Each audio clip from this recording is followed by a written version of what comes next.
¿Te sientes preparado para tu futuro? Preuniversitario ProOctava te ayuda a concretar tus metas. Lenguaje y comunicación, historia y ciencias sociales, matemática y ciencias. Tú haces tu horario, además, todos los días, de lunes a viernes, dispones de tus clases por televisión. Con nosotros no pierdes tiempo. Visítanos. San Martín 826, entre Colo Colo y Castellón, Concepción.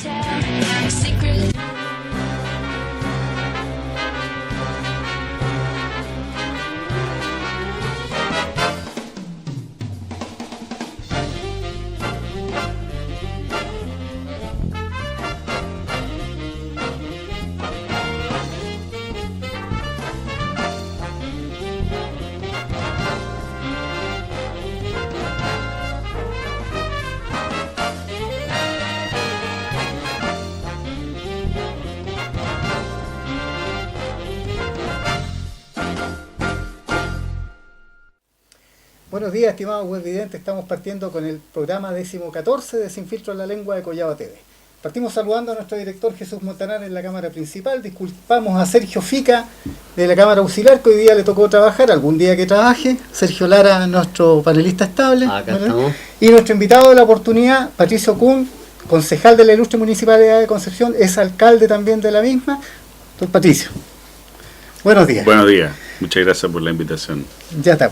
Don Patricio, hartos temas de que conversar, entre ellos de la contingencia. Entremos al tiro de lleno con el tema que ha sido el de la última semana, quizás, que es este tema de la querella que ha interpuesto el Consejo de Defensa del Estado en contra de la senadora Jacqueline Van Rieselberghe, que fue alcaldesa de Concepción, que fue intendenta, pero fundamentalmente centrado en el tema en su periodo como alcaldesa, en que se dice que hubo malversación de fondos, fundamentalmente a través de la corporación Senco. Se habla de alrededor de 3.000 millones de pesos, en términos globales, ¿ya? Y se dice que una parte importante de estos fondos fueron destinados para financiar la campaña, lo que sale a través de los medios de comunicación, fundamentalmente de Internet, la campaña de su hermano a diputado, Enrique Van Rieselberghe. Respecto de esto, ¿cuál es su opinión? Mira, para mí, gran parte de esto es más de lo mismo, en el sentido de que esta es una investigación que se viene realizando desde el año 2010 y que lo que yo he dicho en estos días es que la Fiscalía ha determinado alguna acción como es la de establecer esta querella. Bueno, hay que dejar que se investigue, que se llegue hasta el final. La propia senadora ha manifestado de que nada de esto es verídico. Si bien es cierto, todas las instituciones, todos los organismos públicos especialmente, están expuestos sin duda a algunas irregularidades de tipo administrativa. Eso nadie está ajeno a eso. Si las platas se pagaron con esta cuenta y no con esta otra, y eso hay que solucionarlo. Eso en la mayoría se ha hecho. Yo recuerdo solamente algunas de las cosas, porque aquí hay varias cosas mezcladas. Hay cosas que están durante el periodo de Jacqueline y cosas que correspondieron al periodo mío. Por ejemplo, en ese tiempo estaba don Héctor Allende de Administración Municipal, que correspondió a mi periodo, y tiene que ver con estos gastos que se hicieron, por ejemplo, en la contratación de guardias para el partido de Israel con Chile. Si se recuerdan, ese año participábamos en el Mundial de Sudáfrica. De eso, y este fue el último partido que se realizó aquí en Concepción, y por lo tanto la NFP lo único que nos pidió fue una colaboración en un momento muy difícil para todos, era que contratáramos guardias. Y esto parecía una actividad más deportiva, cultural, y por eso SEMCO fue quien pagó esas platas. Pero la Contraloría más tarde dijo que esto no correspondía, que era una actividad de la municipalidad, no de SEMCO, por lo tanto había que reversar esos fondos, y eso se hizo. Eso se hizo hace bastantes meses atrás. Por eso yo no entiendo de partida que sigan apareciendo esas cosas ahí. Pero lo más importante hoy día creo que es dejar que esa institución, que es la Fiscalía, trabaje, haga su investigación, y a mí no me cabe duda que vamos a llegar a lo mismo. Pueden haber algunos problemas administrativos, pero malversación de fondos ni nada más, yo creo que no hay.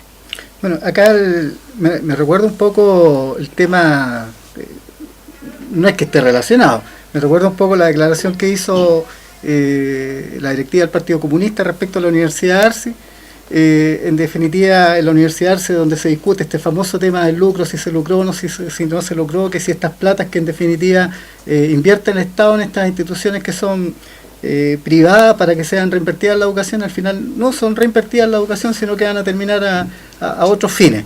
Y la directiva del Partido Comunista decía un poco que sí, puede que haya ocurrido algo de eso, pero ningún peso terminó en el bolsillo de nadie, que probablemente en realidad esto se fue al partido político. Entonces, en el fondo estamos hablando de lo mismo. Bueno, respecto de este tema, de una u otra manera, en algún momento, cuando se hizo un estudio de cuentas, se habló de, puedo estar un poco equivocado, se habló de, y es lo que sale en internet, de 3.000 millones de pesos. Es una cantidad grande, importante. Es posible, uno cuando entiende de que pueden haber habido errores, tal como lo hizo usted, pueden haber habido inclusive más que errores en la tramitación de los papeles, en que se hizo esto, se hizo esta otra cosa, o que efectivamente se haya invertido plata mal invertida y que efectivamente, como usted dice, se haya tenido que retornar en base a un dictamen de un organismo controlador. Pero 3.000 millones de pesos no es una cifra exagerada como para hablar de un error. A ver, yo creo que aquí se mezclan las cosas muy fácilmente. El tema de SEMCO, que es lo que estábamos hablando inicialmente, que se investiga, la cifra es muchísimo menor. Estamos hablando de cifras pagadas que son 4 millones a estos guardias, otros 12 millones a algo, unos sueldos de algunos personeros, ¿no es cierto?, que se suponía que trabajaban en la municipalidad y no en SEMCO, etcétera, pero son cifras muchísimo menores. Los 3 millones de lo que entiendo que usted habla, tienen que ver con un déficit que tenía la municipalidad para esa época, para el año 2010, que es un déficit que muchos municipios tienen, digamos, o sea, no es un consuelo de tonto, digamos, pero es una realidad, ¿no es cierto?, y que tiene que ver con los aportes que se hagan a las áreas de educación y de salud, que siempre son deficitarias dentro de una municipalidad. Pero especialmente en ese año que después de que tuvimos el terremoto, tuvimos muchísimos gastos más todavía que abultaron esas cifras. Pero son cifras manejables, no son cifras, me acuerdo que en esa época se hablaron de 7.000 millones, o sea, sumaban todo para hacer aparecer que la municipalidad estaba casi en quiebra. Sin embargo, y por una auditoría que se hizo justamente al término del periodo mío, todo eso se normalizó, todo eso llegó a su cauce normal y como pasa en muchos otros municipios y entidades públicas, esto corresponde a una de las actividades que la municipalidad tiene, digamos, y no son hechos ni que puedan perseguirse desde el punto de vista como que hay malversaciones de fondos o qué sé yo. Efectivamente pueden haber gastos mayores que los presupuestados en algún minuto del ejercicio. A propósito que menciona el tema del terremoto, me acordé del tema de la Aurora de Chile. La Aurora de Chile, usted sabe que es una población que se habla mucho de la erradicación de ellos a propósito del enlace Puente Chacabuco, el puente bicentenario. Nosotros hicimos una investigación precisamente, participamos alguna vez en el comité de trabajo con el Ministerio de Obras Públicas y con la municipalidad para ver este tema, y una de las cosas que pedimos eran los fundamentos técnicos del puente Chacabuco, ¿ya? La ley que regula el actuar del Ministerio de Obras Públicas establece que toda obra en las cuales el MOB interviene deben tener un fundamento técnico, y el fundamento técnico de un enlace vial, de un puente, etcétera, etcétera, es una evaluación de impacto vial. Bueno, solicitado esto, a nosotros se nos negó en principio, recurrimos de amparo, el amparo nos fue acogido y obligaron a que nos entregaran esta evaluación de impacto vial. El MOB, en definitiva, deriva la respuesta, ¿ya? Y quien tenía que ejecutar esta evaluación de impacto vial nos responde que, aunque se habló de la necesidad de hacer dicha evaluación, para que el puente tuviera su fundamento técnico, este nunca se hizo. O sea, el puente de Chacabuco no tiene fundamentos técnicos, ¿ya? Y por supuesto que cuando esto lo develamos, la comisión de trabajo, la mesa de trabajo en la que participaba la municipalidad con la actual administración, el MOP y todo eso, se terminó inmediatamente. El cuento está en que me recuerdo que la Aurora de Chile, todo este cuento nació a raíz del terremoto, cuando se trató en definitiva de trasladar a la población Aurora de Chile a un campamento que se construyó, pero que nunca fue habitado, ¿ya? Eso lo tenemos ampliamente graficado. Tenemos una aldea completa que está ahí construida, que no tenía ningún habitante, que al final empezó a ser jibarizada y que después terminó siendo desmontada. Me recuerdo haber participado como espectador en un consejo municipal donde se aprobó el retiro de estos con fondos municipales. Habiendo sido aldea instalada por financiamiento de la Intendencia, ¿por qué fue el municipio el que tuvo que financiar ahora el retiro de estas casas? A ver, de toda esta historia de Aurora de Chile y del puente, yo, así como concepto general, mi impresión es que esto siempre ha estado contaminado políticamente, ¿Sí? que un proyecto que debiera ser, como tú dices, técnico, algo que donde se analiza, digamos, cuáles son las mejores alternativas para la ciudad y para todos los habitantes de ese lugar y cuáles son las soluciones más adecuadas. Eso no se ha hecho porque hay otros intereses, hay personas que van y les prometen cosas. Entre paréntesis, le aclaro una cosa, el fundamento técnico de lo que es más conveniente para la ciudad sí se hizo, pero está relegado. Es una evaluación de impacto vial que se hizo a nivel regional, inclusive, al alero del proyecto Rivera Norte. Y esa evaluación establece que lo mejor para la ciudad de Concepción es, considerando que la mitad del tránsito, del pequeño tránsito, vehículos, camionetas, camiones 3/4, que enlazada con el antiguo puente Chacabuco, ¿ya? Es tránsito que viene del sector de Hualqui y del sector Santa Juana y se devuelve para Hualqui o viceversa. Y por lo tanto lo mejor era un puente a la altura de Hualqui y Santa Juana. Y que la mitad del tránsito pesado, o la totalidad prácticamente, no, es prácticamente la totalidad, recuerdo haberlo leído, prácticamente la totalidad del tránsito pesado que enlaza por el puente Juan Pablo II, ¿ya? Y hoy día por el puente Yaculén inclusive, es tránsito que viene de la provincia de Arauco y que va a Talcahuano, San Vicente, Penco. Y que por lo tanto lo más conveniente era un puente a la altura de la desembocadura.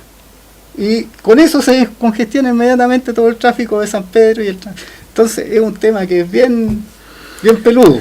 Sí, es bien interesante. Usted me preguntó, volviendo atrás, por qué la municipalidad se hizo cargo del retiro de esa aldea o ese grupo de mediaguas que se instaló en algún sector que tenía como objetivo obviamente la movilidad de estas personas para poder ir construyendo las soluciones definitivas.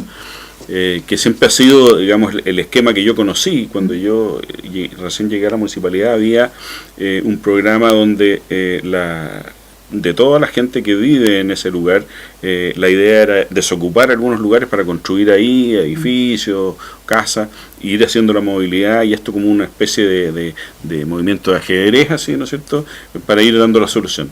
Ahora, eso es complejo, eso requiere muchísima, además de logística y organización, requiere mucha decisión también. En el tiempo del terremoto, y a raíz de que algunas de estas casas también resultaron con daño, algún porcentaje de ellas, se pensó, la Intendencia en ese momento pensó en hacer esta aldea para poder dar esa movilidad e ir dando soluciones.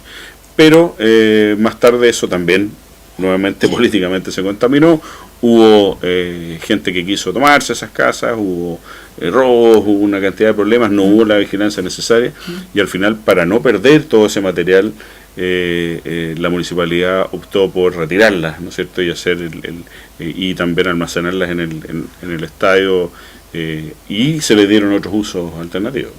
Ya está. Bueno, entre paréntesis, ese ya no es como se llama, no es arbitrio de su opinión. Me recuerdo de que en algún momento me crucé por ahí entre los numerosos documentos que he pedido por solicitud de información pública. Esas fueron alrededor de, no me recuerdo si 30 o 50 mediaguas. Pero me recuerdo haber cruzado con un documento donde se autorizaba el financiamiento de 30 o 50 mediaguas más que al final no se concretaban. O sea, hubiera sido una aldea mucho más grande esta. Y bueno, un tema que al final, ya por la contingencia, le pasamos la planadora encima. Volviendo a otros temas, está el tema que queríamos conversar con usted, del tema y que está vinculado al partido político del que usted participa, que es la UDI, este tema de la muerte del carabinero. Estamos hablando de la zona de Arauco, la muerte de un carabinero y 2 carabineros más heridos. En principio, el oficial a cargo del procedimiento, ¿ya?, porque esto salió en directo en la tele, el oficial a cargo del procedimiento inmediatamente salió comunicando, en directo salió diciendo de que ellos habían sido convocados al lugar y que habían caído en una emboscada mapuche. Ahora, el tema es el siguiente. Inmediatamente, habiendo ocurrido esto, no hubo absolutamente ningún detenido, a pesar de que fue un anciano de 70 y tantos años el que, estando parapetado al interior de su casa, sintió que le echaban la puerta abajo y disparó en defensa propia. Eso es lo que dicen los familiares y los testigos que hoy día han declarado. O sea, el oficial al mando sabía inmediatamente que esto no era una emboscada y sin embargo mintió ante la prensa. Esto generó que el gobernador de Arauco, el señor Toro, también saliera diciendo, hablando de un atentado mapuche, ¿ya? Pero aparte de esto, inmediatamente también la Directiva Nacional de la UDE convoca una velatón por el tema de la muerte del carabinero en un atentado mapuche. Al otro día se sabe que esto no fue un atentado en realidad, que un anciano asustado, parapetado en su pieza, dispara al bulto, mata a un carabinero y era 2, y se suspende la velatón. ¿Por qué de esto? ¿Usted sabe por qué de esto? No, la verdad, voy a ser muy honesto, no conozco el trasfondo de por qué ocurrió eso. Yo sí quiero decir muy en general 2 cosas. Una, que el tema de Carabineros para mí representa una de las instituciones más nobles que puede tener este país, más prestigiada internacionalmente.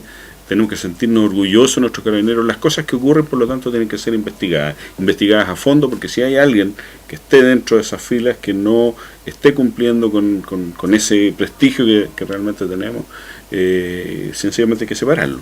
Ahora, en este caso particular no tengo toda la información como para poder opinar, nunca lo hago cuando no la tengo, solo decir que el tema, obviamente, que del conflicto mapuche es un tema súper delicado y hay que manejarlo bien, porque hay cosas pendientes de tantos años y hay cosas que no se han hecho, que hay que tener mucho cuidado en lo que uno dice, porque si uno no tiene los antecedentes completos y dice alguna cosa que es inapropiada, va a provocar un efecto como el que se provocó, digamos. Ahí creo que el gobernador pecó ahí de falta de rigurosidad en investigar bien o tener todos los antecedentes a mano completos.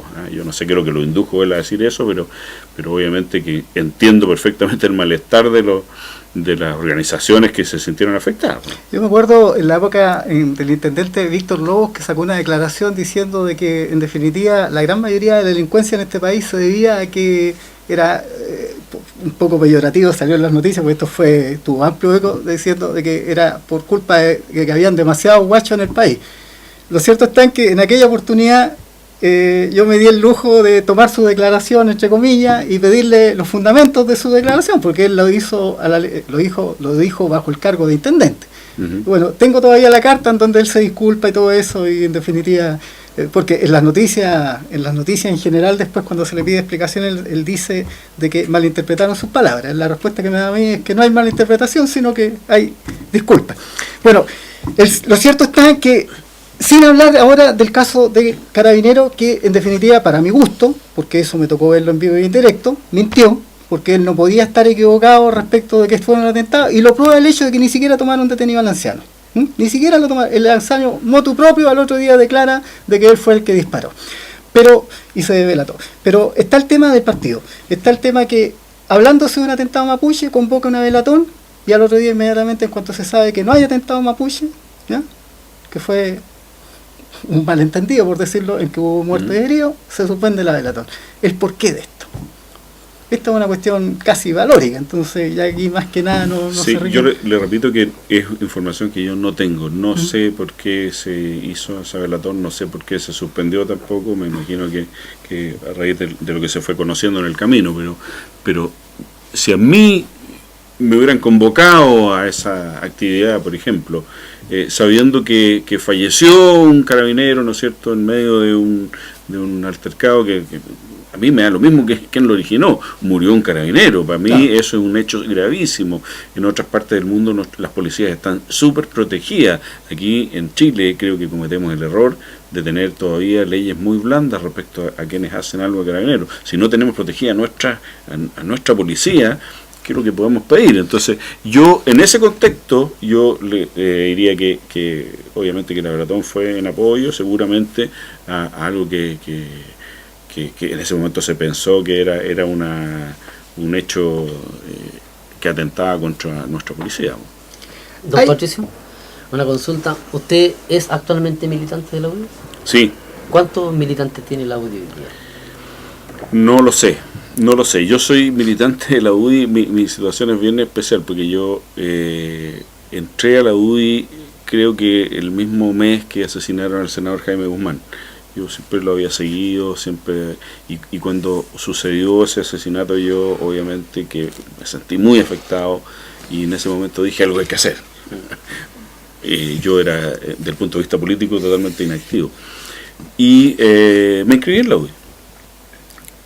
Pero estuve actuando muy desde lejos, mucho tiempo, hasta que fui invitado en el año 2008 a ser parte del nuevo grupo de concejales para apoyar el tercer periodo del que era entonces la alcaldesa Jacqueline Manrique Albergue.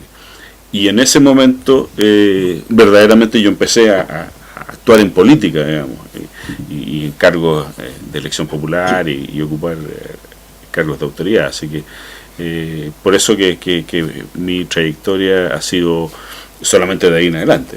¿Tiene algún cargo usted actualmente en el partido?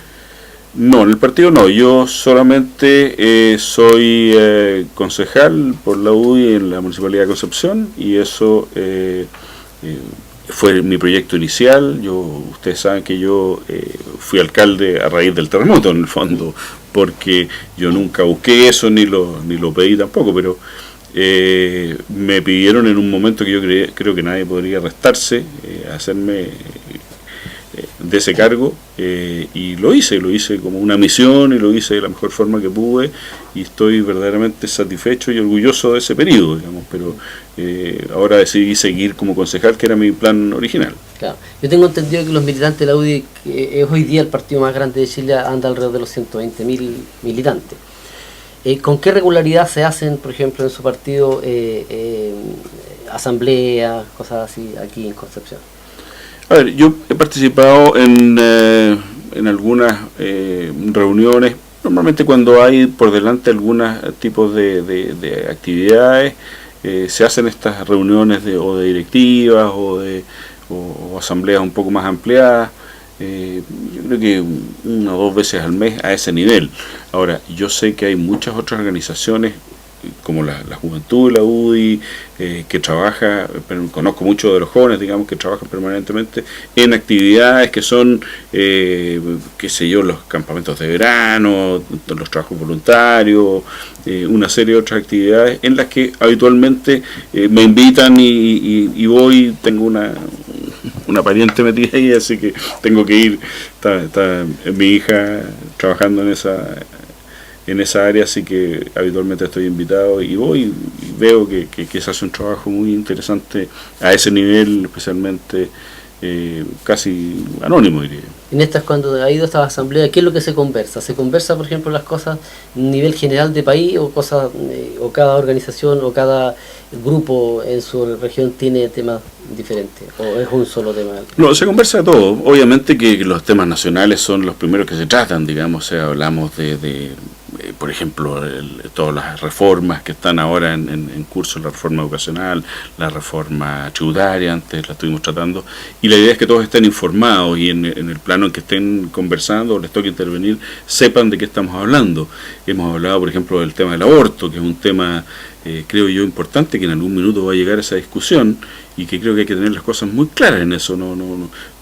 Ese es un tema que realmente para mi gusto es valórico, es de fondo, es un tema que no tiene que ver con una cosa ya tan política, que no debiera estar a ese nivel, que debiera irse. Y mi orientación y por mis estudios, y yo soy del área científica, y yo creo que las cosas hay que partir por basarse en eso, digamos, y después seguir viendo otros temas. Cuando llegan algunos acuerdos, por ejemplo, ustedes de aquí, ¿cómo los hacen llegar a Santiago? ¿Cómo han tenido diferencias en opiniones, por ejemplo, respecto a lo que diga Santiago, de lo que digan ustedes aquí en Concepción? Bueno, eso existe siempre, como en toda organización. Muchas de las reuniones a las que yo he asistido participan obviamente que los parlamentarios, por ejemplo. Sí. Los parlamentarios son nuestra voz directamente en el Senado, en la Cámara y ante las autoridades en Santiago para poder representar las cosas que estamos conversando.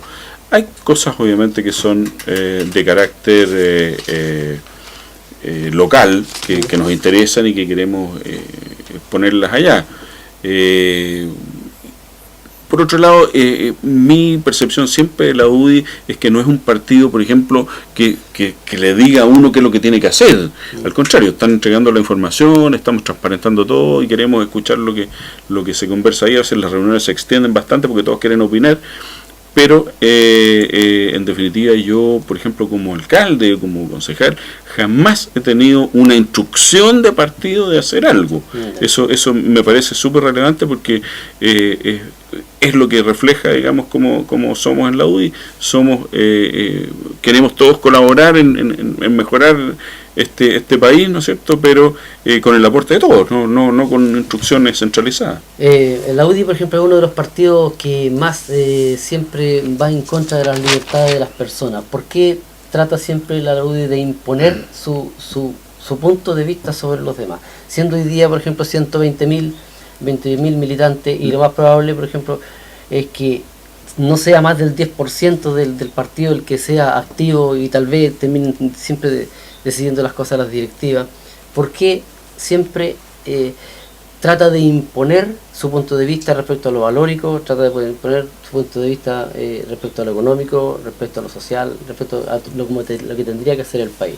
¿Por qué no se recoge desde la ciudadanía de información? ¿Por qué no se respeta a la ciudadanía? A ver, yo no coincido para nada en la apreciación que tú estás dando de tratar de imponer. Lo que sí es importante representar. Cuando tú tienes un convencimiento de valores, de cosas profundas, cosas cristianas, y tú realmente quieres que esto la gente lo conozca y lo sepa, tú tienes que comunicarlo. Eso no significa imponerlo. Si yo estoy diciendo, por ejemplo, que el aborto, estoy en contra del aborto porque lo considero un asesinato, porque sencillamente al más indefenso de los seres humanos vamos a hacer una ley que permita eliminarlo, yo no estoy tratando de imponer lo que yo pienso, yo estoy diciendo lo que yo siento, lo que yo veo, y si tenemos una discusión de aquí en adelante, ¿no es cierto?, de qué es lo que vamos a hacer con ese tema, yo me siento con la obligación moral, además de decir lo que yo pienso respecto a estos temas, pero eso no significa de ninguna manera imponerlo. O sea,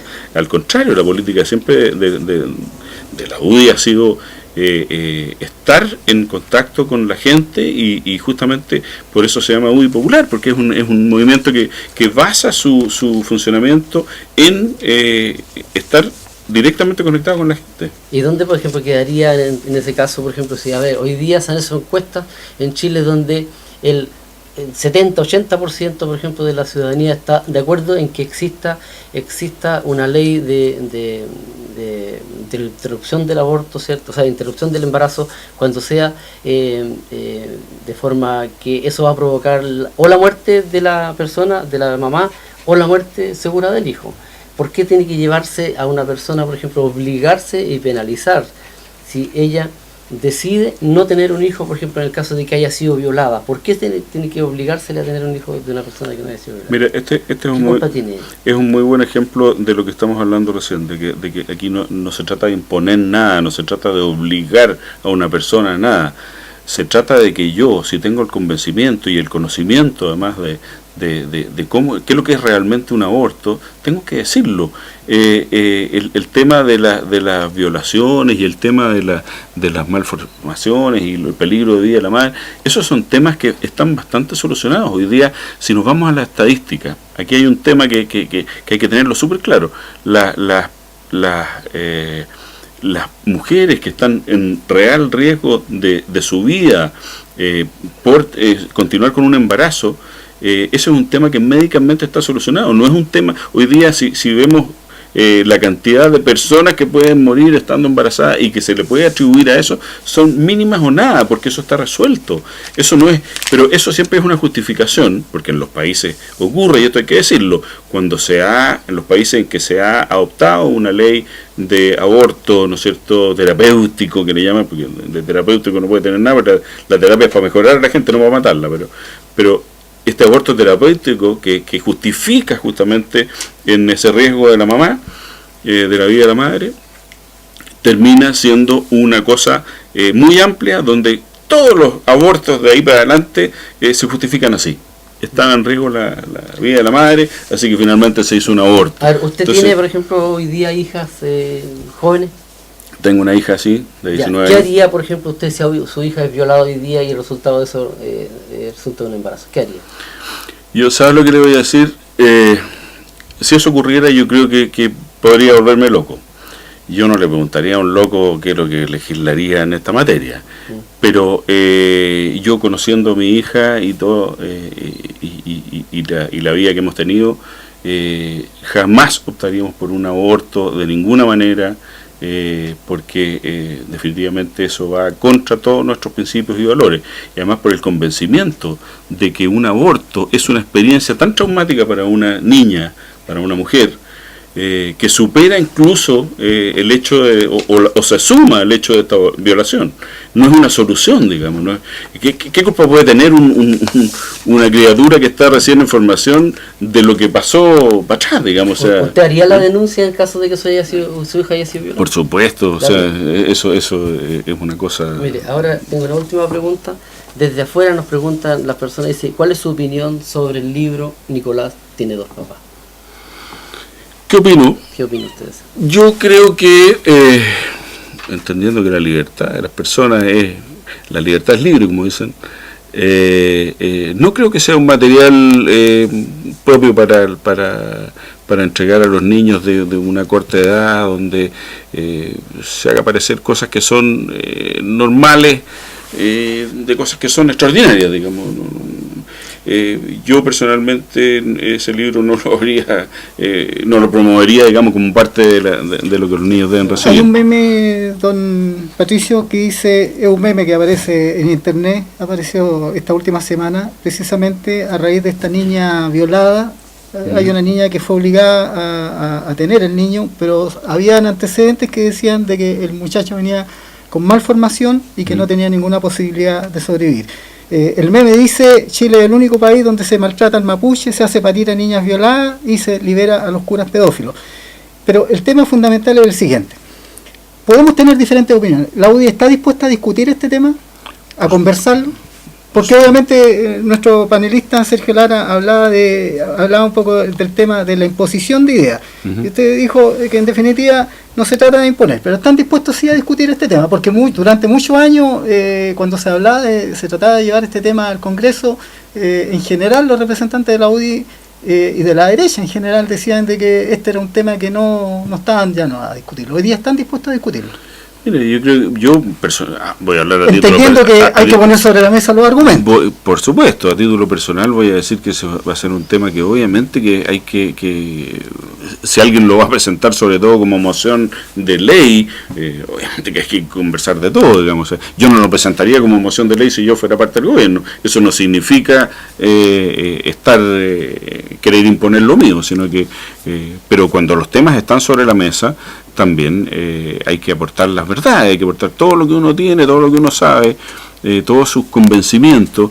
Y yo en el fondo estoy convencido que a pesar de que podemos ser uno de los muy pocos países que no tiene una legislación respecto a esas cosas, es un tema del que yo podría sentirme hasta orgulloso. Creo que hay cosas que no la mayoría tiene la razón, digamos, no porque en muchos países exista una ley también de pena capital, digamos, de matar a las personas porque cometieron actos. No lo voy a copiar eso porque lo tengan muchos países, no me parece bien y punto, ¿no? Hoy día estamos transmitiendo desde Collado TV, que es un esfuerzo por hacer una televisión que es un poquito distinta. Nuestra gran voluntad y la voluntad en general de las organizaciones con las cuales nosotros nos relacionamos, que son periódicos de corte independiente, algunas televisoras locales que se han dado en el norte, en el centro y sur del país, etcétera, etcétera, lo que buscan es en definitiva fundamentalmente de manera libre y espontánea transmitir información. Hoy día tenemos un tema que está relacionado con el caso de los profesores. El 75% más menos de los profesores están movilizados. Esto no sale en la televisión abierta porque derechamente en las comunicaciones que hemos tenido con algunos locutores, etcétera, etcétera, nos dicen que ellos tienen prohibición de informar. ¿Qué le parece que en Chile en definitiva se coarte la posibilidad de que el público en general acceda a información que es relevante? No, eso, o sea, O sea, estamos hablando, en definitiva, para subrayar, estamos hablando que el 75% de los profesores hoy día están movilizados, rechazan a la directiva nacional del Colegio de Profesores liderada por el comunista Gajardo, ¿ya? Y que en definitiva hoy día solamente salen las noticias de que el señor Gajardo ha llegado a un acuerdo con el Minedu en representación de sus bases a las cuales que no escucha y se supone que él representa. Creo que hace muchos años que aprendimos ya que la libertad de prensa es una de las cosas más importantes que podemos tener para poder tener también una sociedad más sana.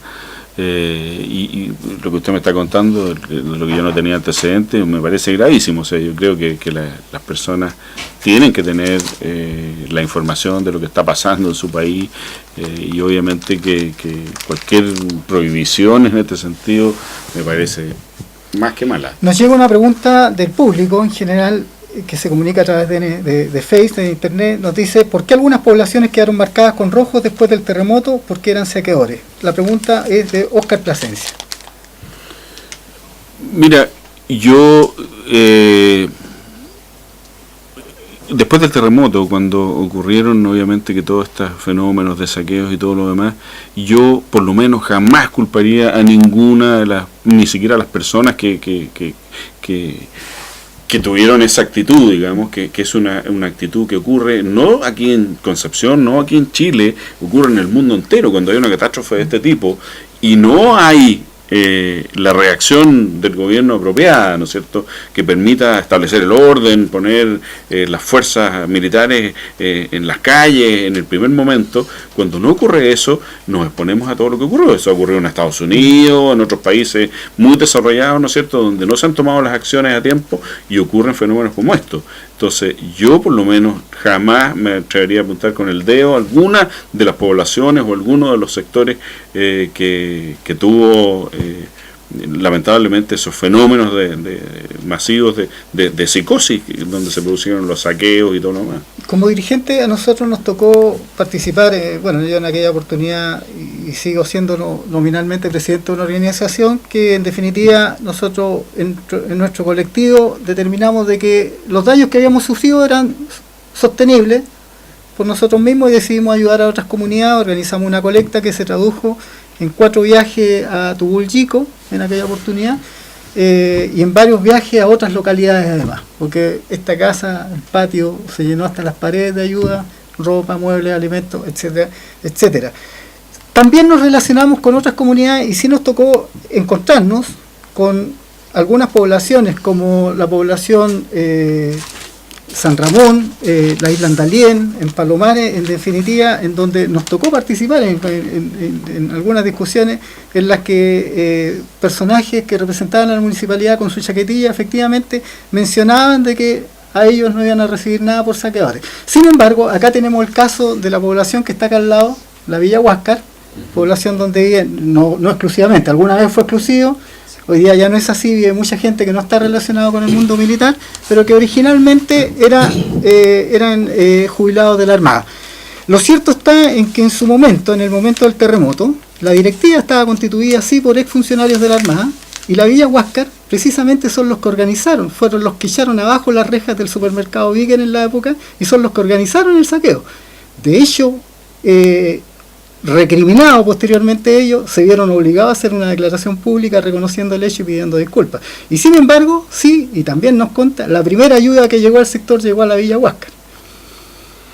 ¿Y son toda la gran mayoría marinos retirados? Hoy día ya no están así, bueno, pero lo cierto está en que así fue. Y sí nos tocó participar, por ejemplo, ver específicamente en estas personas, por lo menos lo personal, Isla Andalien, San Ramón y Palomares, donde se les negó ayuda precisamente bajo el epíteto de que eran saqueadores. Bueno, yo en la época que me tocó participar como alcalde, que fue justamente los días después del terremoto, digamos, ahí empezó, les confieso que con toda la dinámica que teníamos y todo lo que estaba pasando en esa época, jamás, nunca se dieron ninguna instrucción de discriminar o ser sectarios con nadie bajo ningún punto de vista. Yo les digo más, y yo conversé con mucha gente que me confesaba ahí en reuniones que teníamos o en terreno o en la alcaldía, que ellos habían saqueado, que ellos habían estado en esa, y que en ese momento habían pensado que si no lo hacían se iban a quedar sin nada, porque veían que todo el mundo estaba haciéndolo. Entonces, es un fenómeno que yo repito, es algo natural que ocurre, y ocurre cuando hay desorden y cuando hay una catástrofe de ese tipo. Así que yo por lo menos nunca, jamás, ni lo haría, dar una instrucción, especialmente a la gente que necesita ayuda, negársela. Así que yo, si hay casos de eso, debieron haber sido denunciados en ese tiempo, no sé si todavía están a tiempo, pero ese tipo de cosas yo definitivamente las rechazo absolutamente. Dice que había una lista, aquí dicen que hay antecedentes, que había una lista en el departamento de aseo de la municipalidad, donde aparecía la teniente Merino, la Pólvora y Tucapel Bajo como puntos rojos a los que no se les debía dar ayuda porque eran saqueadores. Esos antecedentes nos aportan. Yo alguna vez conozco dirigentes de Tucapel Bajo particularmente. Me acuerdo que estuvimos en esos días después del terremoto, y yo estuve allá, estuve en varias partes, y vimos cuáles eran las urgencias más grandes que tenían, de manera que esa información no me parece que por lo menos de lo que yo conocía que fuera correcto. Don Patricio, una pregunta. Hablábamos en la previa precisamente de la pérdida de confianza que existía en las instituciones, fundamentalmente en las autoridades por parte de la comunidad en general, a raíz de bastantes temas. A mí me tocó, como estudiante, haber tenido clases de educación cívica. La educación cívica fue eliminada del cuadro institucional en la época del golpe de Estado. Sin embargo, en los periodos de gobierno, fundamentalmente de la concertación, esto no se ha repuesto, ¿ya? A pesar de que se ha pedido y a pesar de que fue un compromiso de la concertación de haberlo repuesto. Y lo cierto está en que han habido dos instancias con dos leyes muy específicas, que es la ley de transparencia y la ley de participación ciudadana, la que sea en el presupuesto original de la ley se ha propuesto reinstaurar la educación cívica, y específicamente con el acuerdo transversal de la concertación y la derecha, se han eliminado estos capítulos de las leyes, y las leyes han sido aprobadas, y hasta el día de hoy tenemos ya prácticamente 40 años sin educación cívica en este país. Se habla de que en definitiva se quiere reponer la inscripción automática y el voto obligatorio para obligar a la gente a votar. O sea, se le pide a la gente que haga un ejercicio de ciudadanía cuando no hay educación cívica. ¿Qué le parece esto? Me parece que has tocado un punto muy importante. La educación cívica es clave. O sea, estábamos hablando también en la previa de algunas, me estoy adelantando a tu tema, pero hay ciertas organizaciones que estafan a la gente, que producen todavía más desconfianza de las personas en el sistema. Lo importante es que la gente esté informada, conozca, sepa cuáles son sus derechos, sus obligaciones, cuáles son sus alternativas, por ejemplo, en el área inmobiliaria, en todo lo que tiene que ver con la cultura cívica, ¿no es cierto? Cómo se eligen sus autoridades, para qué, cuál es la importancia, porque hoy día, si estamos perdiendo el interés de la gente en que siquiera vaya a votar, y que están pensando en reponer el voto obligatorio por eso, me parece tirado las mechas, porque obviamente que las personas, si no están interesadas en ir a votar, es porque definitivamente consideran que la política o está tan mala que no les ayuda en nada, ¿no es cierto?, o que está corrupta, ¿no es cierto?, y muchas de las dos cosas ocurren. Entonces, yo creo que hay que partir por ahí, hay que partir educando a la gente en estos temas, justamente desde que los niños conozcan cuáles son, cómo funcionan todos los sistemas, para que puedan más tarde incorporarse en propiedad, y si no quieren participar, bueno, sea en conocimiento. Hay un famoso volante que está en un museo de Francia, de más o menos 1850 por ahí, que aparecen dos zaparrastrosos, pueden ser pobladores, campesinos, están hablando con un caballero de sombrero de copa, y estos muchachos le preguntan al caballero de sombrero de copa, que obviamente es mucho más alto que él, tiene mejor postura, le pregunta: señor, ¿qué cosa es un bibicito? Y bueno, porque en aquella época la autoridad hacía plebiscitos por todo, en un acto de falsa democracia, aprovechándose de la ignorancia de la gente. Pero hoy día se nos pide que estemos informados, pero nuestros medios de comunicación no informan. Precisamente el paro de los profesores es una muestra de ello, y podemos citar numerosos ejemplos más de noticias que han sido autocensuradas por la transversalidad de la televisión en Chile. Entonces, no hay medios de comunicación que en definitiva realmente informen en general de aquellas cosas que a la gente le importa, porque si hablamos que el 75% de los profesores están en paro, están saliendo a las calles, en definitiva, y esto no se sabe, para el común de la gente. O sea, no estamos hablando de los profesores, estamos hablando de los apoderados. Los apoderados se enteran, en definitiva, de que hay paro en su colegio, pero no saben qué pasa en el resto del país. Debieran saberlo, obviamente, porque esto, en definitiva, carga la opinión. Pero no hay información, no hay educación cívica, y efectivamente los ciudadanos, y esa es la verdad de las cosas. Yo capacito lo que es la ley de transparencia, y a donde hoy la gente no tiene idea que existe esta ley, y la gente recurre a la autoridad prácticamente como pidiendo un favor que le entreguen cierta información parcial sobre tal y tal cosa. Entonces, estamos hablando del tema de la educación cívica. Si bien es cierto, usted hablaba precisamente de lo que era los fundamentos de la UDI popular. Ustedes tienen cónclaves, tienen reuniones, etcétera, etcétera. ¿Están dispuestos a pedir que en definitiva se reponga la educación cívica en este país de una vez por todas? Yo voy a hablar en términos personales, porque obviamente este es un tema que no lo he escuchado, no lo hemos debatido dentro, por lo menos en las reuniones en que yo he ido, y yo, por lo que señalé anteriormente, porque creo que la democracia se perfecciona cuando las personas pueden estar informadas, pueden votar informadamente, pueden saber de qué se trata, porque a veces las personas, y en general las personas son apolíticas, la gran masa de personas no les interesa la política como tal, pero sí les puede interesar, ¿no es cierto?, saber que cuando ellos ejerzan su derecho a votar, ¿no es cierto?, van a elegir a una u otra persona que puede hacerles mejor o peor su vida, ¿no es cierto? Entonces, que esa parte esté debidamente conocida por la gente es súper importante para que la democracia prospere. Sí. Alguien dijo por ahí alguna vez que las elecciones no siempre se elegía lo mejor, y puede ser cierto cuando no está toda la información. Cuando no está toda la información no sabemos, hay algunos políticos que tienen muchas habilidades para decir cosas y para prometer, ¿no es cierto?, y convencer a la gente, pero que más tarde eso no se traduce en reales beneficios para la gente. Ahí tenemos uno que sacó como 4.000 votos, se candidateó a Core, pero con 4.000 votos, desgraciadamente por ir mal acompañado, quedó fuera, a pesar de que hay otros que con menos votos están. Una pregunta, don Patricio, del estadio. Esto le tocó, usted como concejal, este es un tema que le tocó. De ahí vamos a hablar del tema que me adelantó un poquito, que es el tema del fraude a las poblaciones, a la gente más necesitada, y sobre todo con el tema inmobiliario. Pero el estadio en este momento acaba de aprobarse que se repongan las obras, que obviamente están trabajando, por 30.000 millones de pesos. Cuando hay algunos estudios que dicen más o menos 20.000 millones de pesos sale un estadio nuevo. 25.000, completamente habilitado. Pero estamos hablando de un estadio que incorpora dentro de su proyecto un entorno que el estadio regional no lo tiene. Así que yo me quedo con los 20.000 millones de pesos nomás. Entonces, aparte de que ya se ha invertido plata, y aparte de que aquí ya estamos hablando no de una construcción de un estadio, de una remodelación. ¿Qué le parece esto? A ver, yo quiero hacer un resumen, porque la historia del estadio, desde mi participación en adelante, es bastante larga. Yo en el marco del proyecto del gobierno anterior de Estadios para Chile, se activó la remodelación del estadio, que se llamó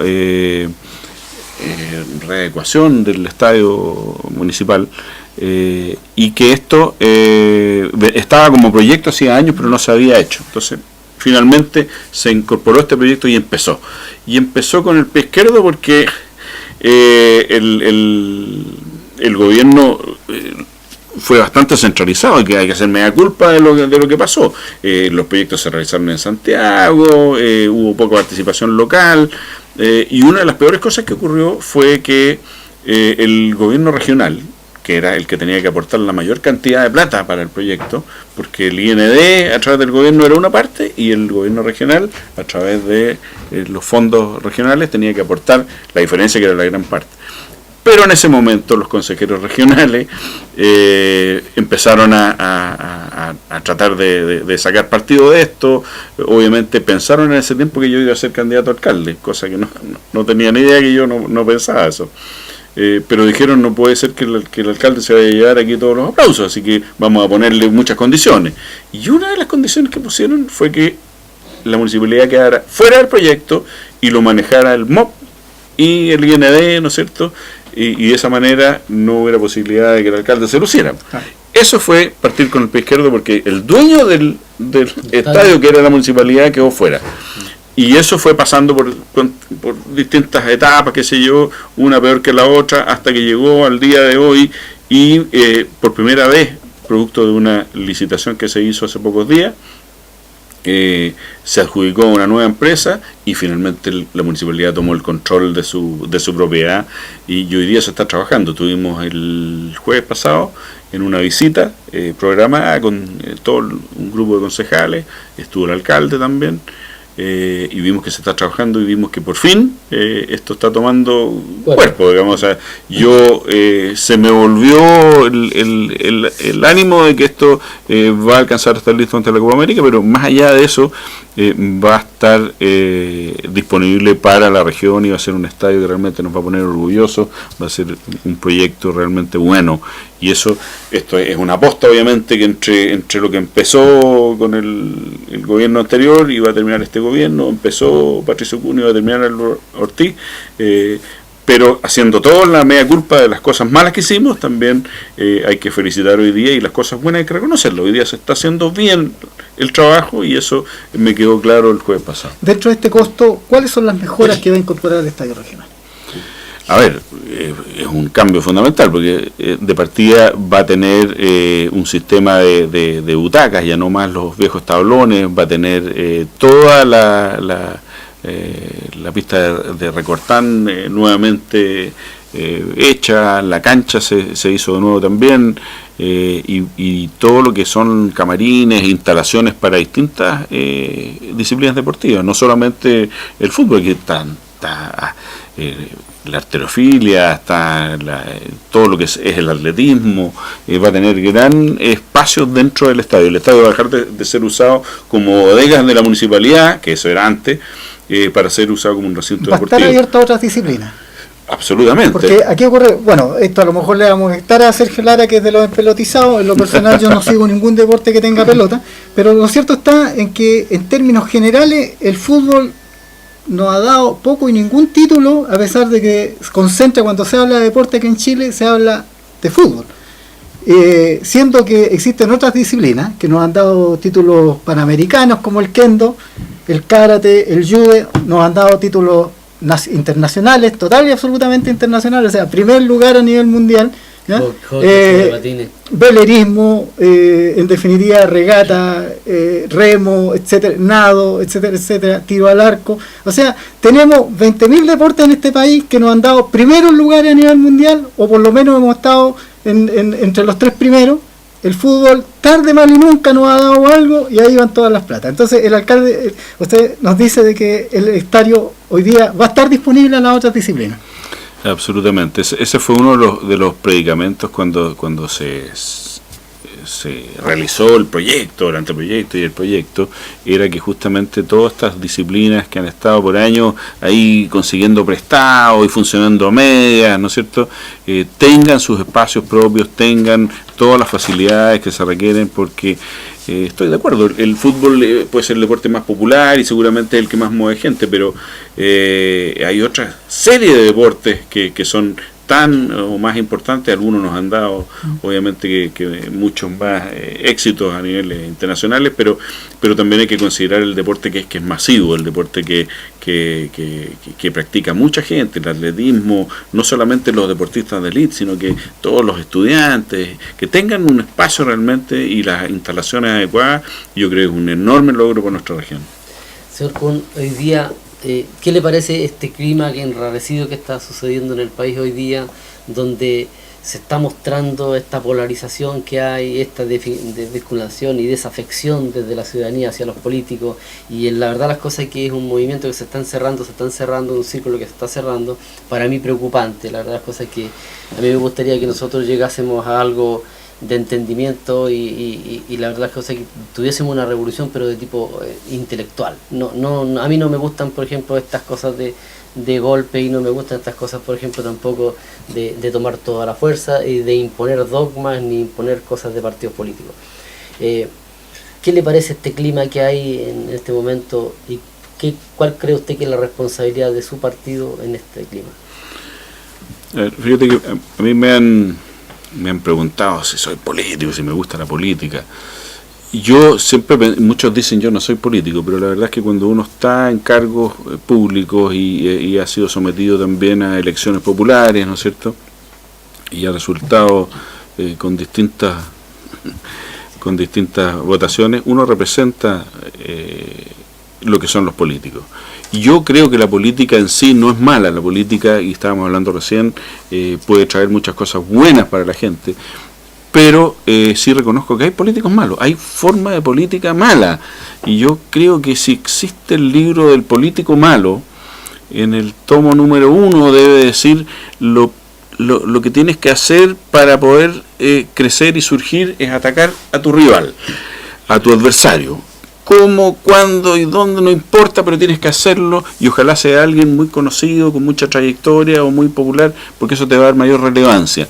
Y desgraciadamente hay muchos que siguen ese esquema, sí, hacen eso, están mucho más preocupados de atacar que de proponer. Entonces, y eso finalmente es lo que la gente ve, cuando la gente ve estos políticos peleadores y que lo único que hacen es sacar los trapitos al sol del otro, y que muchas veces son falsos incluso, y solamente por el hecho de aparecer, porque, convengámoslo, les da resultado a muchos.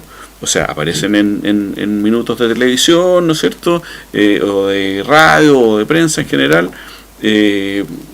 con el ceño muy fruncido, reclamando contra otro político que hizo esto otro, y eso les da visibilidad, digamos, aunque no propongan nada, y aunque eso no tenga ninguna trascendencia después. Por supuesto que nunca van a salir disculpándose si esto queda en nada, eso no. Ese estilo que se ha cultivado por años y que en los últimos años creo que ha hecho ya, pero hay seguidores así, pero de forma organizada, digamos, de este esquema, es lo que produce que la gente se aleje, que la gente se sienta tan poco interpretada por esa gente, y es lo que hace que ahora no quieran ni siquiera ir a votar. Y yo lo entiendo, y yo creo que eso es legítimo, eso así ocurre. Creo que los partidos, todos, el de la UDI y todos los partidos, tienen la obligación del interior de los partidos aclararle, porque creo que en todos los partidos hay de estos personajes que usan este esquema, aclararles de que eso justamente es lo que va a alejar a la gente, de que eso tenemos que cortarlo, de que eso tenemos que pararlo.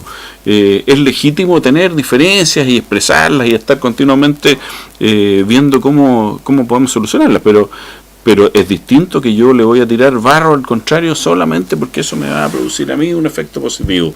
Y eso creo yo que es la causa en general de lo que tú estás hablando, de esta división cada vez mayor y de la gente desencantada, de la gente que no participa.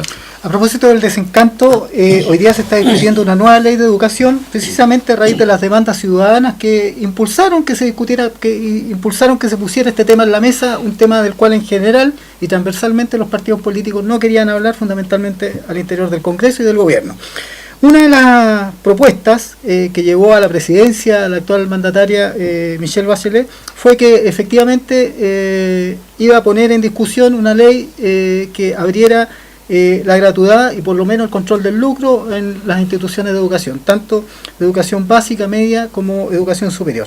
Y sin embargo ha ocurrido que la mayor oposición a la discusión de esta ley no ha venido tanto de la derecha, sino que ha venido de las propias filas de la Concertación, y hoy día se saben cositas, por ejemplo, como que Gutenberg Martínez, que aunque no tenga hoy día ningún cargo relevante, ciertamente es una voz que está en el oído de todos los que mandan en el gobierno, está vinculado a sostenedores que en el último periodo han recibido asignaciones por parte del gobierno de 41.000 millones de pesos.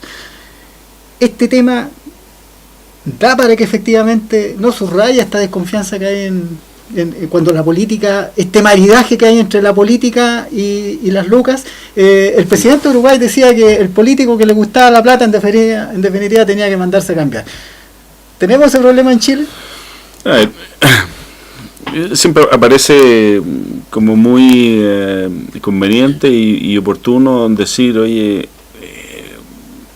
tirar, ¿no es cierto?, aprovechar esta división que se va produciendo al interior del gobierno para uno decir cosas que puedan sacar provecho, pero yo quiero decir respecto a la nueva reforma educacional, Creo que en lo que el gobierno se está equivocando, creo yo, es en pensar que tiene la razón en todo, digamos. Una cosa es tener los votos, tener el poder, ¿no es cierto? Y otra cosa distinta es tener la razón. Yo creo que el tema de la educación, que es un tema que no vamos a ver los resultados, este gobierno no los va a ver.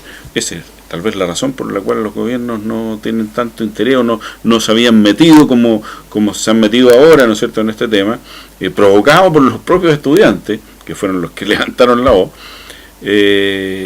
porque es un tema que no da dividendo político. Al contrario, digamos, o sea, siempre produce todo este problema de reticencia, pero yo no creo que la reticencia venga solamente de los sectores que tienen intereses creados o que tienen colegios o que... Yo creo que la resistencia viene, y también hay que pensarlo, de gente que legítimamente piensa que muchas de las medidas que se están tomando son equivocadas, de que la reforma contiene muchas cosas que hay que corregir. Yo creo que más bien por ahí viene el análisis que hay que hacer para poder, ojalá que esta reforma realmente contenga los elementos que debe contener. Yo creo que el tema del lucro y eso, que puede estar bien, pero no es el tema fundamental. ¿Por qué no fuimos hacia allá? ¿Por qué no pusimos en primer lugar la calidad de la educación? Y atacamos ese tema y nos preocupamos de todo lo que tenía que ver con eso. Y los otros temas los ponemos como secundarios, digamos, y como paralelos por último a esto, pero acordándonos de cuál fue el mandato. Calidad en educación. Hay cosas que se han estado dando en el actual sistema. Me recuerdo, por ejemplo, y esto está en un informe de Contraloría, que la ex ministra de Educación, Mariana Elwin, inmediatamente que se retira, que deja el ministerio, pasa a trabajar en una universidad privada. Y a las 24 horas está convocando a todos los directores y jefes de UTP de colegio, ¿ya?, a cursos de capacitación en su universidad, por supuesto subsidiados por el Estado. Obviamente que obtuvo esa información desde su cargo de ministro y se la llevó para la casa, por supuesto. Y esto obviamente en el informe de Contraloría aparece como algo reprobable. Esto está vinculado, entre paréntesis, al manejo de los fondos CEP, que se establece, que es una prerrogativa que tiene la actual legislación y que permite el manejo discrecional por parte de los directores de dinero, ingentes recursos que llegan a los colegios. Se dice en este mismo informe de Contraloría que un alto porcentaje de las platas a nivel nacional de los fondos CEP, que es una cifra muy superior a esta, ¿ya?, fueron a parar a destinos distintos a los cuales la ley señalaba. Entonces, en su opinión, ¿se necesita realmente una nueva ley de educación? Sin duda que, o sea, el diagnóstico... Y esto apuntando los fondos CEP, precisamente el leitmotiv de esa ley es la calidad de la educación. Y estamos sabiendo aquí que el 70% o más no va a parar a la calidad de la educación, sino que va a parar, entre otras cosas, a pasaditos de los profesores. Perdonando a algunos profesores. Y tenemos uno acá. Oye, algunos privilegiados, pues, no tanto. Yo creo que, bueno, si el diagnóstico inicial es que nuestra educación, especialmente la educación pública, está muy mal, y la brecha entre la privada y la pública, pasando por la subvencionada, es cada vez mayor. Sin duda que tenemos que hacer muchas cosas y tendríamos que haberlas empezado a hacer hace mucho tiempo, digamos, y más vale tarde que nunca, y hagámoslas. Pero hagámoslas bien, sí. Eso es un tema distinto. O sea, no significa que porque el mandato es hay que mejorar la calidad de la educación pública y llevarla al nivel de la educación privada, ojalá, y dejar que de base todos los niños y jóvenes chilenos tengan la posibilidad de estudiar y el tema económico esté aparte, ¿no es cierto? Que todos tengan la misma posibilidad de acceder a buena educación. Ese es el objetivo final. ¿Cómo vamos a llegar a eso? Tenemos que hacer unos buenos cambios. Pero sin duda que todas estas cosas que pasan donde...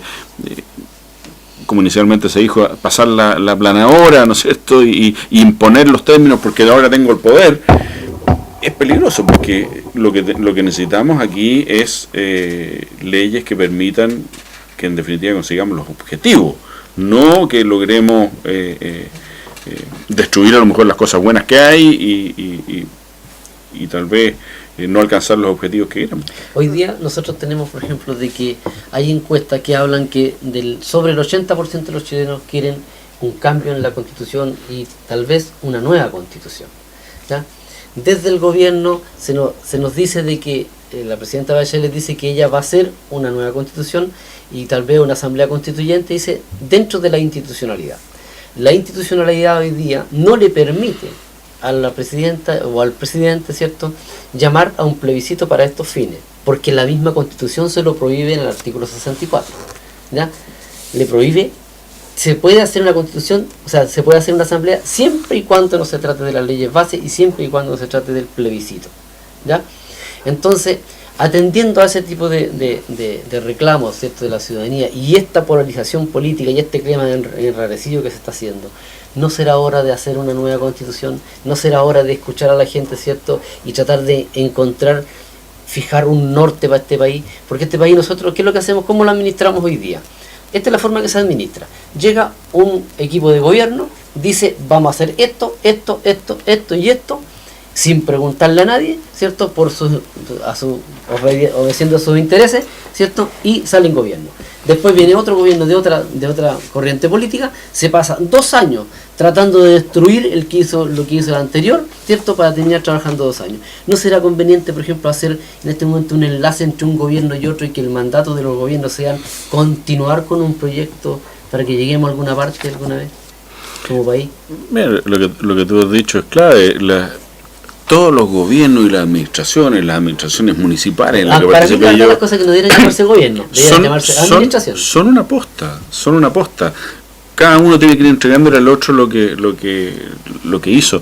Lo bueno y lo malo es lo que uno va heredando, pero sin duda que hay que entenderlo así, y los gobiernos que se preocupan de destruir lo que hizo el anterior porque no lo hicieron ellos, por último, esté bueno o esté malo, obviamente que son un retroceso enorme. Yo repito lo que dije, no por tener el poder uno tiene la razón, uno tiene que tener siempre la capacidad de escuchar. Yo creo que los gobiernos anteriores hemos tenido que perdieron esa capacidad de escuchar y que finalmente se dieron contra la pared, ¿no es cierto? Porque la gente se da cuenta de eso. Yo creo que hoy día la gente tiene mucha idea de lo que realmente hacen sus autoridades. Es lógico que es más fácil criticar y decir las cosas malas que ocurren, pero también se reconocen cuando los gobiernos han hecho cosas por la gente y se han preocupado y han escuchado lo que la gente quiere. En ese sentido creo que este gobierno todavía tiene por delante todas estas reformas y cosas que se están planteando, y que hay que entender que la gente puede querer cambios. Siempre uno espera que los cambios sean para mejor, no para peor, porque si los cambios van a ser peor que la enfermedad, ¿no es cierto?, entonces es un retroceso. Pero sí, creo yo que es importante seguir escuchando siempre a la gente y escuchar también a la oposición. La oposición no es alguien que sencillamente te quiere destruir, puede tener ideas que también pueden aportar. Yo creo que la UDI tiene hoy día mucha gente dentro de sus filas que son gente que puede aportar, y especialmente nuestros parlamentarios tienen una misión muy importante hoy día en lo que es la discusión de todos estos temas. Pero ¿cómo se entiende hoy día que las votaciones, por ejemplo, de la UDI, de su partido, sean en bloque? Hace un rato atrás hablamos, por ejemplo, de que no habían órdenes de partido, pero los resultados de las últimas votaciones de la UDI y de la derecha en general, pero mayormente la UDI, son en bloque, o sea, todos en contra de. Entonces, ¿dónde está el razonamiento? ¿Dónde está la libertad de cada parlamentario en este momento para decir, oye, yo estoy de acuerdo con esto o no estoy de acuerdo con esto? ¿Por qué no se da? Fíjate que yo no coincido con esa apreciación. Es cosa de las votaciones. Obviamente que hay temas, si tú me vas a hablar de un tema como el aborto que vimos recién, yo creo que no hay nadie de la UDI que no va a votar en contra, porque somos gente que está convencida, informada, hemos estudiado el tema, lo hemos analizado, y no se trata aquí de lavarle la cabeza a nadie, se trata de unificar criterios en torno a cosas que son ciertas y efectivas y que ocurren en todas partes del mundo. Si en esa votación tú vas a tener una uniformidad y vas a tener una votación en bloque, es porque ha habido un trabajo y un convencimiento, no porque ha habido una orden de nadie de votar esto. Y sí, tú vas a encontrar disidencias, en todos los partidos vas a encontrar disidentes que son absolutamente legítimas, porque eso es lo que hace la riqueza del partido, digamos, que seamos gente distinta, pero que estamos por un proyecto común. Claro, por ejemplo, llevándolo al embarazo que tuvo la niña violada, por ejemplo, de 11 años, que la obligaron a tener una guaguita, ¿cierto?, de que murió a los días porque sabía que no iba a vivir. ¿Qué hubiese sucedido si esa niña, por tener una legislación que la obliga a tener una guagua, porque si no sería un crimen, qué hubiese sucedido si esa niña muere en esa espera? O por tratar de llevar a ver qué pasa, termina muriendo. ¿Qué habría sucedido? ¿Cuál habría sido la respuesta de su partido a los padres de esa niña? Y por supuesto que al papá no la merecía, porque entendió que el mismo papá fue el que la violó. Mira, yo te voy a decir que el tema específico de esa niña que nos trae el recuerdo de toda esta discusión, que ya no es nueva, es un buen ejemplo de qué cosas. Entiendo que la vida de esa niña nunca estuvo en peligro, digamos, aparte de la violación y la inviolabilidad de la guagua, su vida no estuvo en peligro, por lo tanto no se justificaba una intervención. Justificarla en otras cosas va contra la vida, va contra los derechos humanos. Dicen que los derechos de la niña son haber podido abortar, pero ¿qué hay de los derechos de ese niño? Ese niño que vivió unas horas, entiendo, y después falleció. Sí. Es uno de los seres más indefensos que se nos puede ocurrir, digamos. O sea, no tiene voz ni voto, no puede decidir nada, ¿no es cierto? Alguien puede decidir por él si vive o muere, digamos. Entonces, yo creo que las cosas, y si tú me preguntas qué hubiera hecho la UDI, yo creo que habría mantenido, no creo, estoy seguro, que mantiene los principios básicos. O sea, la vida hay que protegerla. Es Dios el que decide cuándo nuestra vida termina, no nosotros. Y eso es un principio básico, digamos. Después de eso podemos analizar todo lo que queramos. Si está en riesgo la vida de la madre, hay procedimientos médicos que permiten, ¿no es cierto?, protegerla. Nadie va a obligar a una persona a morirse por no abortar. Eso no existe. Eso hay que preguntarlo. Y segundo, hay que tener muy claro de que un aborto es un trauma muy fuerte para cualquier mujer, para cualquier niña. Si eso no lo entendemos, vamos a seguir teorizando sobre cosas que no lo son. Usted dice, por ejemplo, hoy día de que Dios es el que da la vida y Dios es el que tiene derecho a quitarla. Uh-huh. Pero no todos en Chile son creyentes. ¿Por qué un creyente le impone en este momento esa concepción de lo que es la vida a otra persona? ¿Cierto? Con esta misma ley que impide que tenga control sobre lo que quiere y lo que no quiere para su vida. Ahora, otra cosa, su partido, ¿cierto?, fue uno de los que más apoyó el golpe militar, ¿ya? Y dentro de ese golpe militar, sabiendo que se iba a producir una cantidad increíble de muertes, ¿cómo es posible que su partido defienda cómo se entiende esta disputa, ¿cierto?, respecto de lo que es la vida, cuando estuvo tan de acuerdo en ese momento de que había haber un golpe militar y que se iban a producir muchas muertes? En ese momento, ¿qué pasó con los principios? Permíteme corregirte una cosa. El partido del señor Kuhn no apoyó el golpe militar porque no existía. No existía. Alguna gente del partido. Sí, quien sí apoyó el golpe militar fue la Democracia Cristiana. Sí, y hay un conocido diputado acá que inclusive fue encargado de educación, mencionado, designado por el gobierno. No dijo eso porque en realidad el partido existió después. Pero la gente, por ejemplo, de su sector, sí lo apoyaron. O sea, estamos hablando, incluso me dice acá, bueno, Toño, ¿cierto?, que Democracia Cristiana también lo apoyó, y de hecho entendía que fueron uno de los que llamaron. De nuevo, la primera parte de tu pregunta, imponer los términos, no se trata de imponer, se trata de hacer ver los puntos de vista. ¿Y no debiera existir las dos partes? ¿No debiera existir las dos partes, que yo tuviese tener la libertad de hacerlo? Por supuesto, o sea, si estamos esta es una democracia, si la mayoría decide que aquí hay que hacer una ley de aborto, esa hay que asumirla, digamos, pero yo no voy a dejar de decir lo que yo pienso, Claro. no es que yo trate de imponerlo, pero yo voy a querer abrirle la mente a la gente y exponerle claramente de qué se trata la discusión, porque si ponemos temas tan estrictos y tan críticos como una violación, el peligro de la madre, y no especificamos bien de qué se trata eso, puede inducir a que pensemos estamos siendo unos inconsecuentes porque no permitimos que las personas tengan libertad. No es así.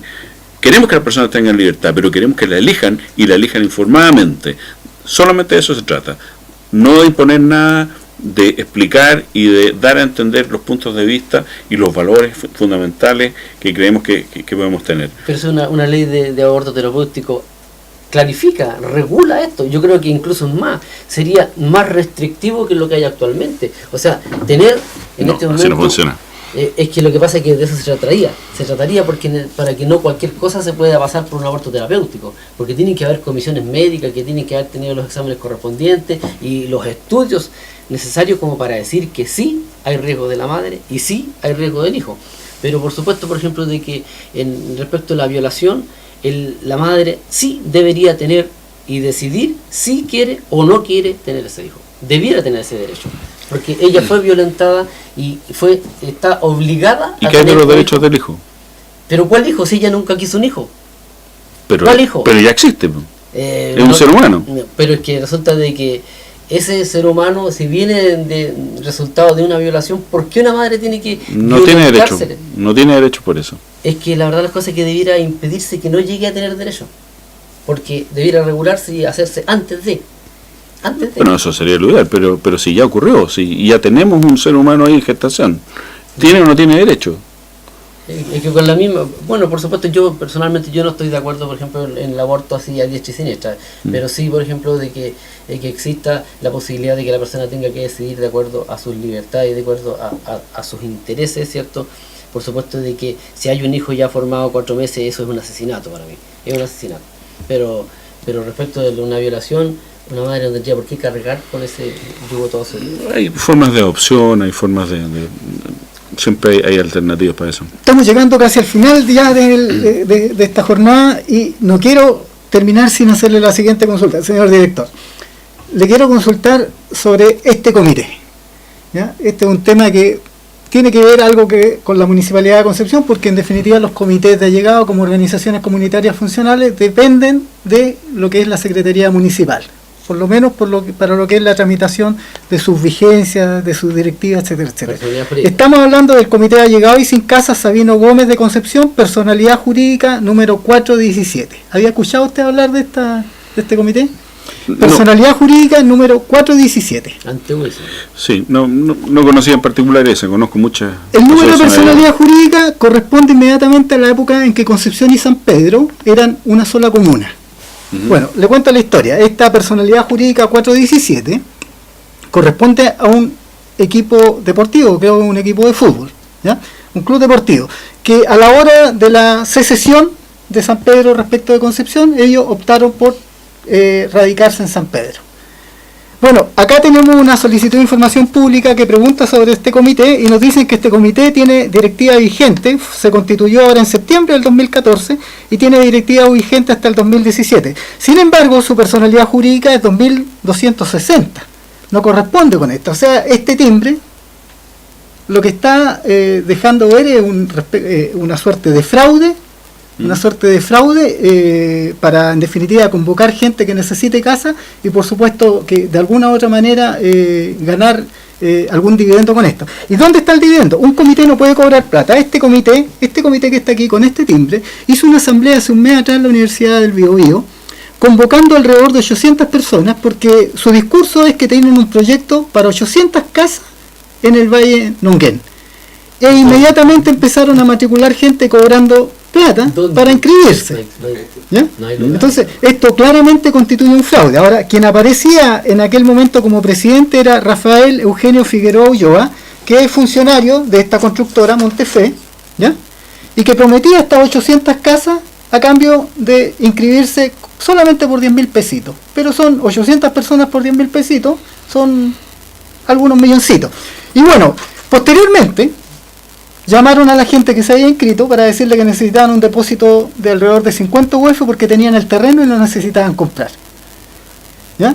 Y para aclarar el tema, es que cuando un comité tramita un subsidio habitacional, en definitiva ellos no compran el terreno, ellos lo que consiguen es una promesa de venta, que es la que se le entrega al serbio, porque el serbio del subsidio saca una parte con la cual adquiere el terreno. Bueno, el cuento está en que todo lo que está relacionado con este comité y que pasa de alguna u otra manera por la Municipalidad de Concepción y por el serbio también, obviamente, está marcado por la rareza y tiene visos de ser un fraude inmobiliario como el del antiguo comité de los Alerces de Palomares. Ahora, el tema es que, y lo que me preocupa, es que nosotros hicimos esta solicitud de información pública hace 10 días atrás. Inmediatamente, 2 o 3 días después, hicieron una asamblea diciendo de que estaban siendo investigados y por lo tanto esta directiva renunció. Obviamente que se hizo agua alrededor de 1 millón de pesos de las platas que habían alcanzado a cobrar. ¿Ya? Ahora, ¿les avisó alguien de la municipalidad? ¿Qué cree usted?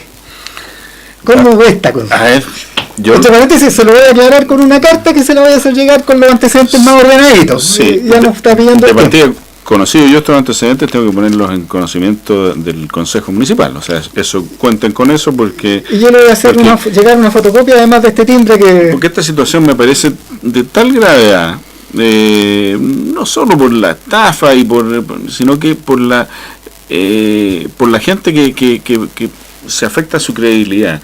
Estábamos hablando recién de que la gente debiera tener, ojalá, educación cívica, debiera aprender un montón de cosas y derechos a los que tiene.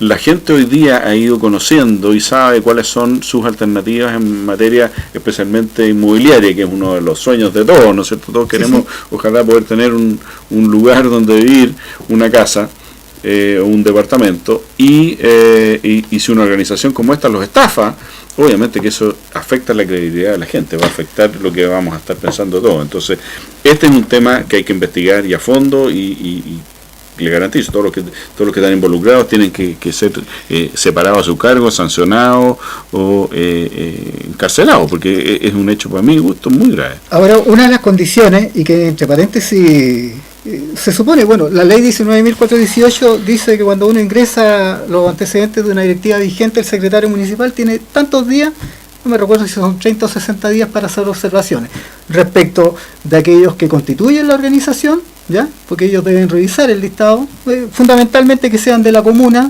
que tengan dirección vigente, etcétera, que esa dirección efectivamente exista, porque a mí me ha tocado ver organizaciones donde existen números que no existen, inclusive calles que no existen.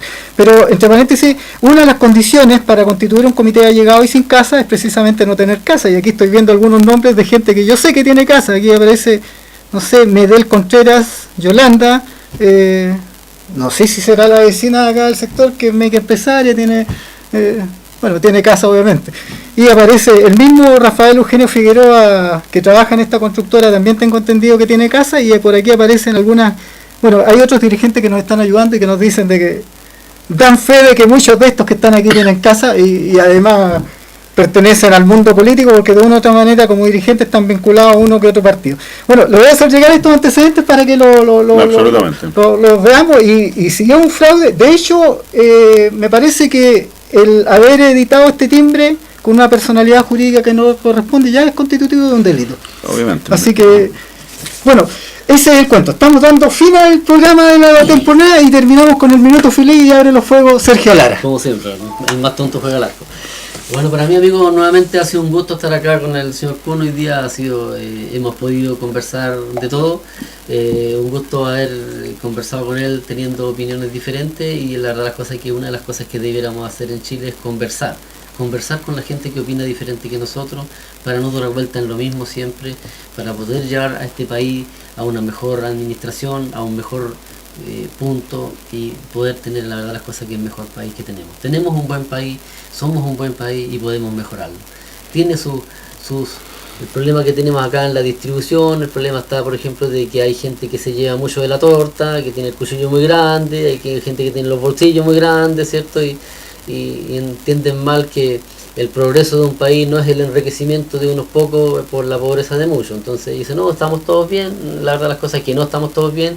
Es necesario canalizar este descontento que hay a nivel nacional y tratar de llevarlo a un punto de confluencia donde se pueda construir y no destruir. No es bueno que los partidos políticos sigan haciendo lo que están haciendo, porque la verdad las cosas es que tienen la responsabilidad hoy día de tratar de llevar a un buen punto a este país y no lo están haciendo.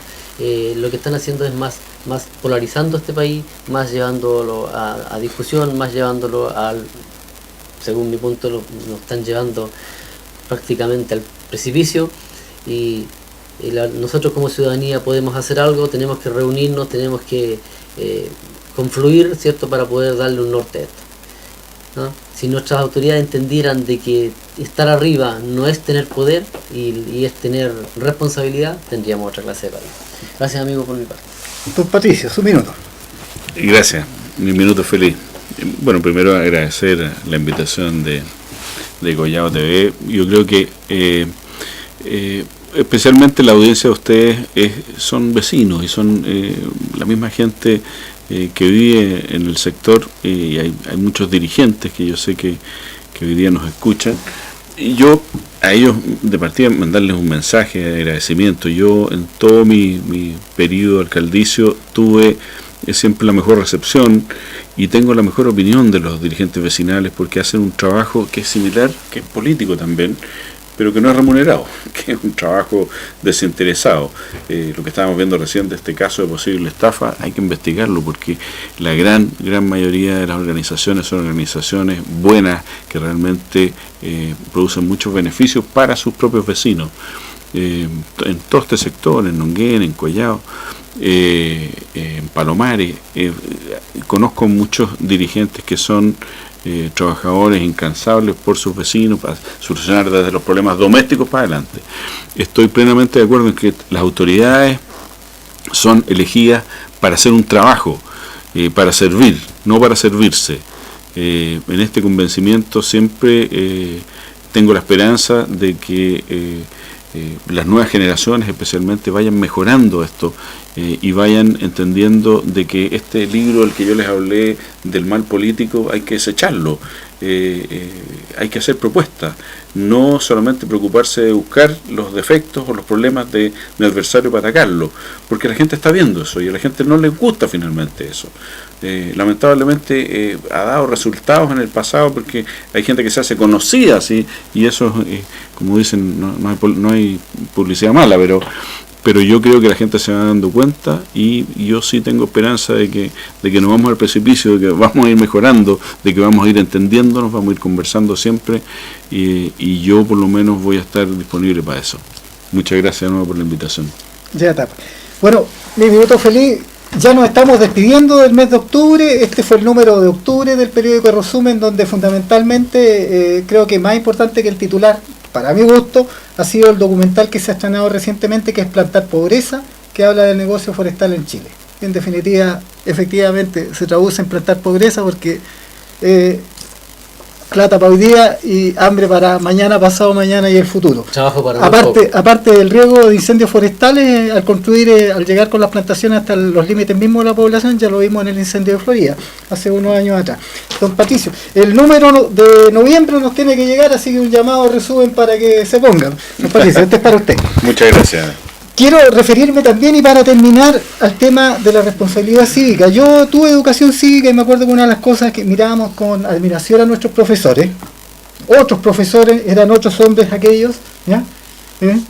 Y la verdad de las cosas es que me recuerdo que una de las cosas que nos enseñaron y que nos llamaba mucho la atención es que la autoridad era autoridad. Y la autoridad era autoridad porque era responsable. En aquella época, tener un cargo, ser un director, era un sitio de honor, y ese sitio de honor era subrayado por la responsabilidad que conllevaba.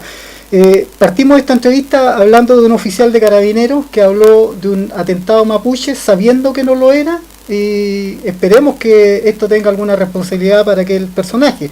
Sin embargo, también en esta semana se ha reabierto el caso Matute y ha puesto en vigencia otro tema relacionado con un alto oficial de carabineros.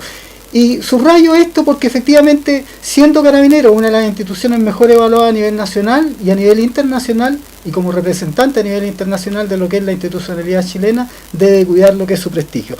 Me refiero al caso Matute, que vincula al general Besmalino, que fue el general director jefe de la 8ª zona, con precisamente este caso, al estar vinculado a un narcotraficante, ¿ya? A un narcotraficante que estuvo relacionado con el tema de la desaparición del muchacho, según una investigación de la época. Ahora, la vinculación a este narcotraficante, porque el narcotraficante en sus tarjetas de presentación tenía, no solamente hacía referencia, sino que directamente señalaba al mayor Besmalino en aquella época, cada vez que lo detenían para que le dejaran libre paso. Esto se tradujo en una investigación interna de Carabineros que se perdió cuando el mayor en aquella época ascendió. El mayor posteriormente fue vinculado, ya siendo general, jefe de la zona de Arauco, estuvo vinculado a la muerte de un comunero mapuche. Ahora, en la muerte del comunero mapuche, ¿ya? Que según la investigación parece ser que fue un asesinato, no fue enfrentamiento, fue un vulgar asesinato. Cuando empiezan a trascender los hechos reales que llevaron a la muerte del comunero mapuche, esto se traduce en una investigación por falsos testimonios en contra del general. Esa investigación todavía está vigente, ojalá que no se pierda como la otra. Pero sin embargo, hoy día el general se ha visto, al trascender esta información, al vincularse unas con otras, ha obligado a que el general Besmalino solicite su paso a retiro. Ojalá que la investigación continúen y que en definitiva tengan consecuencias, y así como llegó al alto cargo de ser general, representante de la institución a nivel regional, la responsabilidad respecto de sus hechos dolosos tengan la debida consecuencia. Yo pienso que si un ciudadano es responsable ante las leyes, creo que una autoridad debe ser más responsable aún. Bueno, y eso por el bien de Chile, por el bien de la ciudadanía y por el bien de nuestra patria y de nuestro pueblo. Nos despedimos entonces en esta oportunidad de nuestro director en la Cámara Principal, de Sergio Fica a la distancia, Sergio Lara, y de nuestro invitado de la oportunidad, don Patricio Kuhn. La foto de rigor y...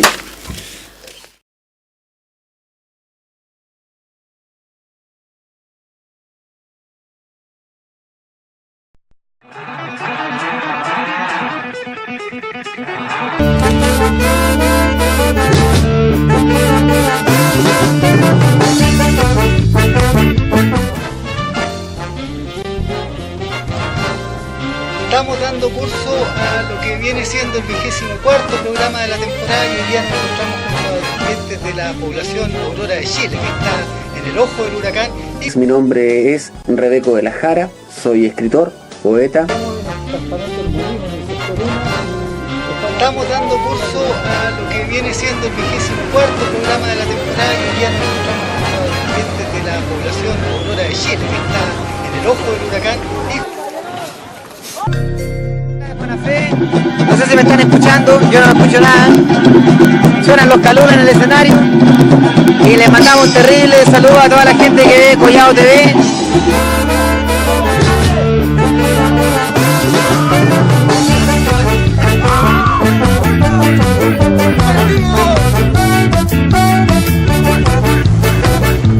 Hola, ¿cómo están todos ustedes? Mi nombre es Rebeco de la Jara, soy escritor, poeta.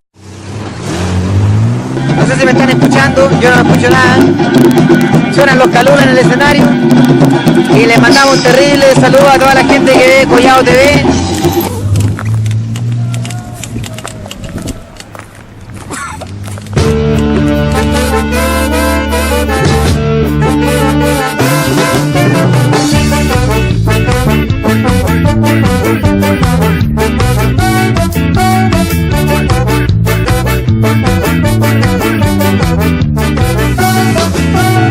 Salgo de casa junto a mis amigos.